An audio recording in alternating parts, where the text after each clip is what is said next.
Principal Vivek law college, doctor Pushpa Joshi ma'am vice principal, Zakir sir, नायब तहसीलदार साहब, Ankit sir and dear students, a very good afternoon to all of you. सबसे पहले मैं introduce करना चाहता हूँ district legal services authority. All are comfortable in English और हिंदी?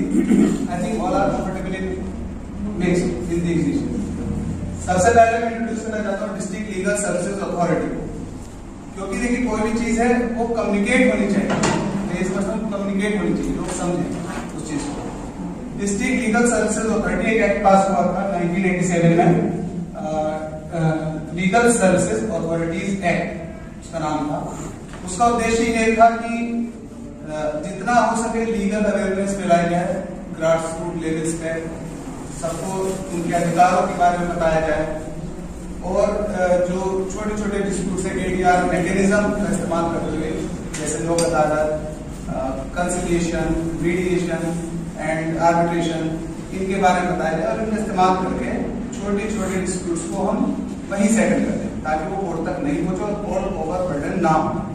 तो इसी सिलसिले में ये डिस्ट्रिक्ट लीगल सर्विसेज अथॉरिटी बनाई गई, एक्ट पास किया गया। उसमें जो सबसे एपेक्स बॉडी है वो नेशनल लीगल सर्विसेज अथॉरिटी होती है, उसके बाद स्टेट लीगल सर्विसेज अथॉरिटी, फिर डिस्ट्रिक्ट लीगल सर्विसेज, और उसके नीचे फिर तालुका लीगल सर्विसेज कमेटी होती है, वो DLSA के अंडर में ही काम करती है। DLSA का मुख्य उद्देश्य लीगल अवेयरनेस फैलाना, दूसरा मुख्य उद्देश्य होता है लोक अदालत ऑर्गेनाइज कराना, जितनी भी लोक अदालत होती है। और लोक अदालत का मतलब क्या है, लोक अदालत क्यों कहते हैं? लोक वर्ड यूज किया गया है अदालत के साथ, यानी ऐसी अदालत जिसमें लोग खुद पार्टिसिपेट करें, और लोगों की अपनी लोक अदालत होती है, उसमें लोग खुद इनिशिएटिव लेके अपने डिस्प्यूट सेटल कराना चाहते हैं। बस कोर्ट जो है एक माध्यम होता है, कोर्ट को सिर्फ एक क्योंकि एक अथॉरिटी चाहिए होती है जो आपके कॉम्प्रोमाइजेस को सेटिफाई कर सके, उसको ऑथराइज कर सके। तो एक अथॉरिटी के तौर पे कोर्ट रहता है, बाकी लोगों की अपनी लोक अदालत होती है। इसको एक कहते हैं फेस्टिवल, लीगल फेस्टिवल, बहुत बड़ा एक लीगल फेस्टिवल टाइप का होता है। और तीसरा मुख्य उद्देश्य होता है इसका लीगल एड देना, लीगल एड, और एक स्कीम चलाई जाती है गवर्नमेंट की तरफ से, विक्टिम कंपेंसेशन स्कीम, क्षतिपूर्ति योजना करके 2014 की। उसमें किसी भी तरह के पीड़ित, किसी भी अपराध से पीड़ित हो, चाहे महिला चाहे पुरुष कोई भी हो, उसको अच्छा लेफ्टी अमाउंट दिया जाता है कंपेंसेशन के तौर पे। आप मतलब अमेज नो कि 3 लाख रुपए तक का कंपेंसेशन एसिड अटैक केसेस में दिया जाता है। तो ये मुख्य उद्देश्य DLSA का है। इसके साथ ही क्योंकि आज लीगल सर्विसेज अथॉरिटी डे है, और इसमें एक टॉपिक जो चूज किया गया है वो empowering the under privileged person, empowering the under privileged person. तो इसका मेन उद्देश्य यह है कि जो अंडर प्रिविलेज है उनको हमें एम्पावर करना। मेन टॉपिक इसका ये चूज किया गया, साल से साल का है, इसका हमें। तो सबसे पहले अगर आप देखें तो हमारे जो संविधान है, हमारा संविधान को कहा जाता है कि it is a bag of borrowing. लोग कहते हैं कि it is a bag of borrowing, सबके अपना अपना व्यू है, कुछ ना कुछ दिया, बहुत से लोग अप्रिशिएट करते हैं। तो लेकिन मेरे विचार में ठीक हो सकता है बैग ऑफ बॉरोइंग है, इसलिए कहा जाता है क्योंकि संविधान हमारा अलग अलग कंट्रीज से, अलग अलग स्टेट से जो प्रोविजंस थे उठा के और वो बनाए गए। लेकिन अच्छी बात यह है क्योंकि ऑलरेडी हमारे सामने इतने कंट्रीज, इतनी डेमोक्रेसीज फंक्शनिंग थी जब हमने अपना कॉन्स्टिट्यूशन ड्राफ्ट किया, हमने मतलब हम लोगों ने, हमारे रिप्रेजेंटेटिव ने, तो अलग अलग इतने सारे डेमोक्रेसीज फंक्शनिंग कर रहे थे।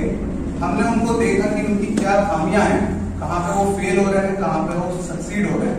तो जहाँ पे वो सक्सीड हो रहे थे उन चीजों को हमने लिया, जहाँ पे वो फेल हो रहे थे हमने उनको छोड़ दिया। तो ये बहुत अच्छी है क्योंकि हमारा जो संविधान है इट इज वेल ड्राफ्टेड। अब सबसे पहली चीज जो हमारे संविधान निर्माताओं के सामने थी वो ये थी कि जो अंडर प्रिविलेज या मार्जिनाइज क्लास हमारे थी, जो हमारे ही साथी थे, हमारे ही देशवासी थे, लेकिन किसी वजह से वो डिप्राइव रहे। जैसे महिलाएं, सबसे पहले तो महिलाएं हजारों सालों से डिप्राइव रहे, उनको जो बेसिक ह्यूमन राइट्स है वो तक नहीं दिए जा रहे थे। तो ये दूसरा फिर SC STs हैं हमारे, या फिर जो हैंडीकैप या इस तरह के लोग होते हैं, अदरवाइज कैपेबल लोग हैं, तो इन लोगों को हमेशा से डिप्राइव किया गया और उनके बेसिक ह्यूमन राइट्स भी उनको नहीं मिले। तो सबसे पहला चैलेंज था संविधान निर्माताओं के सामने वो ये था कि कैसे इनको एट पर बाकी लोगों के साथ लाया जाए, बाकी देशवासी उनके साथ कैसे इनको लाया जाए। तो इसलिए सबसे पहला जो हमारा संविधान से पहले एक प्रस्ताव है, क्योंकि आप सब लॉ स्टूडेंट हैं तो आपको ये चीज समझाना बड़ा आसान रहता है, आपके सामने बताना, लीगल वर्ड यूज करना। तो सबसे पहले कॉन्स्टिट्यूशन जो शुरू होता है वो प्रस्तावना से, यानी प्रेम्बल से शुरू होता है, और प्रेम्बल कॉन्स्टिट्यूशन का पार्ट माना गया है, आप सब जानते होंगे। और प्रेम्बल इस पार्ट ऑफ द कॉन्स्टिट्यूशन, पहले नहीं माना जाता था, लेकिन केशवचंद्र भारती के बाद मान लिया गया कि ये पार्ट ही है। तो प्रेम्बल एक गाइडिंग लाइट टाइप का है कि हम उसको देखें, उसके गाइडेंस के तौर पर फिर हम अपना आगे प्रेम्बल पढ़ेंगे, जो कि उसके नजर में। तो सबसे पहली चीज रखी गई जस्टिस एंड इक्वालिटी। ये दोनों प्रेम्बल में उद्देश्य हमारे संविधान निर्माताओं ने उसमें इनकॉर्पोरेट की, जस्टिस एंड इक्वालिटी। जस्टिस कैसी होनी चाहिए? हर एक लेवल पे, चाहे वो सोशल हो, चाहे वो पॉलिटिकल हो, चाहे वो इकोनॉमिक, हम हर लेवल पे न्याय करेंगे। न्याय का मतलब सिर्फ लड़ाई झगड़ा होगा उसके साथ में केवल न्याय नहीं, हर एक लेवल पे हमें जस्टिस करेंगे। इसी के पर ऐसी इक्वालिटी किस तरह की हो? इक्वालिटी भी मेरा विचार, मेरा अपना पर्सनल विचार है, हम लोग इक्वालिटी मानते हैं कि हर एक एब्सोल्यूटली इक्वल है, लेकिन ऐसा नहीं है। एब्सोल्यूट इक्वालिटी कहीं हो ही नहीं सकती, नेचर ने सबको डिफरेंट बनाया है, हर लेवल पे डिफरेंट बनाया है नेचर ने। लेकिन हम बात करेंगे इक्वल अपॉर्चुनिटी, कम से कम लोगों को इक्वल अपॉर्चुनिटी मिलनी चाहिए, जो अपॉर्चुनिटी हम एक मेल को दे रहे हैं वही फीमेल को मिलनी चाहिए, और इक्वल पार्टिसिपेशन, यानी किसी भी सिस्टम में हम रहें, चाहे वो हमारा सोशल सिस्टम हो, चाहे वो इकोनॉमिक सिस्टम हो, चाहे वो हम किसी वर्किंग उसमें हैं, किसी फैक्ट्री या किसी में काम कर रहे हैं, तो हमें इक्वल पार्टिसिपेशन का कॉन्सेप्ट होना चाहिए। इक्वल पार्टिसिपेशन, लोग रहते हैं कि नहीं ये एब्सोल्यूट इक्वालिटी कहीं नहीं हो, तो ये चीज समझनी, equal opportunity and justice at all the levels. तो इसी के क्रम में कॉन्स्टिट्यूशन में बहुत सारे प्रोविजन जोड़े गए। जैसे सबसे पहले आर्टिकल 14 बात ही इक्वालिटी करता है। इक्वालिटी दो तरह की बात करता है, एक तो equality before the law and एक इक्वल प्रोटेक्शन ऑफ लॉ, दोनों अलग चीजें हैं। हमें कानून की प्रोटेक्शन भी सबको बराबर देनी है, और अगर इक्वल प्रोटेक्शन मतलब हम पॉजिटिव स्टेप लेके हमें बराबर प्रोटेक्ट करना है। ऐसे आर्टिकल 15 भी इक्वालिटी की बात करता है। फिर आर्टिकल 16, तो ये तीनों इक्वालिटी से ही रिलेटेड रहते हैं। अब ये है कि जो इक्वालिटी हम देंगे किसी को भी, तो किस तरह की इक्वालिटी होनी चाहिए?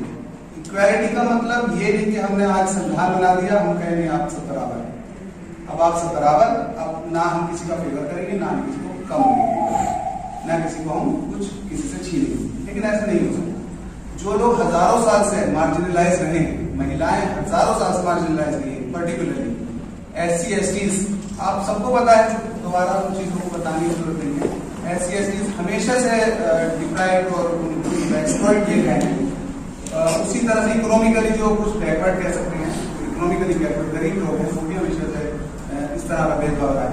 तो सबसे पहला काम है कि हम उनको बाकी लोगों के बराबर बनाएं।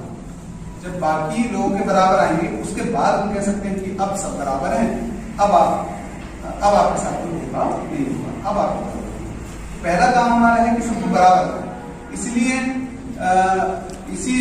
एक जो पॉजिटिव डिस्क्रिमिनेशन की बात संविधान में की गई है, हम डिस्क्रिमिनेशन नहीं करेंगे, किसी भी ग्राउंड पे डिस्क्रिमिनेशन नहीं करेंगे, चाहे वो religion, race, caste, sex, place of birth, किसी ग्राउंड पे हम डिस्क्रिमिनेशन नहीं करेंगे। लेकिन जो लोग पहले से भी डिप्राइव्ड रहे हैं, उनके फेवर में हम लॉ बनाएंगे, पॉलिसीज बनाएंगे। इसको कहते हैं पॉजिटिव डिस्क्रिमिनेशन की बात। तो मेन इसी क्रम में बाकी सारे, जैसे कि आप article 39A, B, C, D ये सब जोड़े गए हैं। फ्री लीगल एड की बात की गई है, फ्री लीगल एड, और इक्वल रिन्यूमरेशन एक्ट पास किया गया, या कहें कि जो क्या कौन सा एक्ट है 39D equal pay for equal work, यानी कोई जो भी काम कर रहा है चाहे वो महिला हो या पुरुष हो, हम उसको इक्वली ही ट्रीट करेंगे, इक्वल ही पे देंगे उसके काम के हिसाब से। इसी तरह से SC/ST एक्ट पास किया गया। SC/ST एक्ट भी जो SC/ST हैं उनको पॉजिटिवली मतलब उनकी पॉजिटिव फेवर में करने के लिए, उनको एम्पावर करने के लिए वो एक्ट पास किया गया। इसी क्रम में जैसे कोटा सिस्टम रहता है या रिजर्वेशन सिस्टम, बहुत से लोग आलोचना करते हैं, बहुत से लोग इसके फेवर में डिबेटेबल रहता है, हमेशा डिबेटेबल रहा है ये कोटा भी, क्योंकि ये पहले पर्टिकुलर पीरियड के लिए था, फिर वो एक्सटेंड करते आज तक खत्म नहीं हुआ। तो इसमें सबका अपना अपना विचार है। मेरा विचार ये रहता है हमेशा कोटे को लेकर, क्योंकि हम कभी भी कोटा जो लागू हुआ वो ये देखकर नहीं हुआ है कि आप गरीब हो या अमीर हो। आप क्योंकि जो डॉक्टर B.R. अम्बेडकर हैं उनके वो कोई गरीब फैमिली से नहीं थी, लेकिन वो डिप्राइव्ड फैमिली से, गरीब नहीं थे लेकिन ऐसी थी, क्योंकि वो ऐसी थे इसलिए उनके साथ रहता।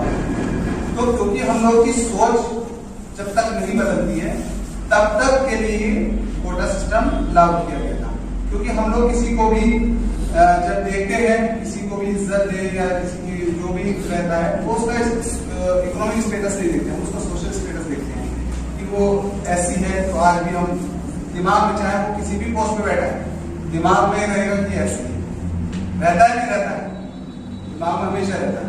तो जब तक ये सोच नहीं बदलेगी तब तक के लिए कोटा रहना, ये मेरा विचार है कि रहना चाहिए। अब रहता है कि कोटा किस लेवल पे हो, ये अलग मैटर होगा। हम एजुकेशन लेवल पे केवल दें या सर्विसेज में दें या कहाँ तक हम कोटा दें, या प्रमोशन की बात करें, प्रमोशन में भी कोटा देना चाहिए। तो मेरा विचार ये रहता है कि हम बच्चों को जो SC/ST है या महिलाएं जो भी है, हम उनको एजुकेशन लेवल इस तरह की दें, चाहे वो कोटे के माध्यम से हम उनको इतना एम्पावर कर दें कि आगे वो फिर बाकी लोगों से कम्पीट कर पाए। तो बाकी सब लोगों ने बहुत कुछ इसमें बता ही दिया है, ज्यादा डिटेल में बताने की जरूरत नहीं है। लेकिन यहाँ सब फर्स्ट ईयर के स्टूडेंट्स हैं, सारे फर्स्ट ईयर के हैं। चलिए, आपको पहले बहुत बहुत बधाई कि आप सबसे one of the best course में आपने एडमिशन लिया, और this is one of the best institute. इतनी अपॉर्चुनिटीज, मैं क्योंकि खुद अलीगढ़ मुस्लिम यूनिवर्सिटी से पढ़ा हुआ हूँ और दिल्ली यूनिवर्सिटी से पढ़ा हूँ, तो जैसा कि मैं सुनता रहता हूँ, मेरी एक दोस्त थी गौरव अग्रवाल की यहाँ पर पढ़ाती थी, बहुत एक क्लासमेट है, इनसे काफी अक्सर आते रहते हैं, डिस्कशन होता रहता था। जो अपॉर्चुनिटीज आपको यहाँ दी जाती है, मैं खुद सोचता था कि अगर पहले होता तो मैं यहाँ एडमिशन ले लेता। ट्रूली इतनी ज्यादा अपॉर्चुनिटीज और इतना ज्यादा एक्सपोजर हमें अलीगढ़ मुस्लिम यूनिवर्सिटी में कभी नहीं मिला, हमें दिल्ली यूनिवर्सिटी में कभी नहीं मिला। तो आप लोगों को इसके लिए बहुत बहुत बधाई। और कभी भी आप एक, क्योंकि सभी का सपना जब लॉ में आते हैं तो सबका सपना पहले रहता है कि जुडिशियल सर्विसेज में जाने का, ऑलमोस्ट सबका रहता है। उसका रहता है कि प्रैक्टिस ज्वाइन करें, हाई कोर्ट, सुप्रीम कोर्ट जाएं।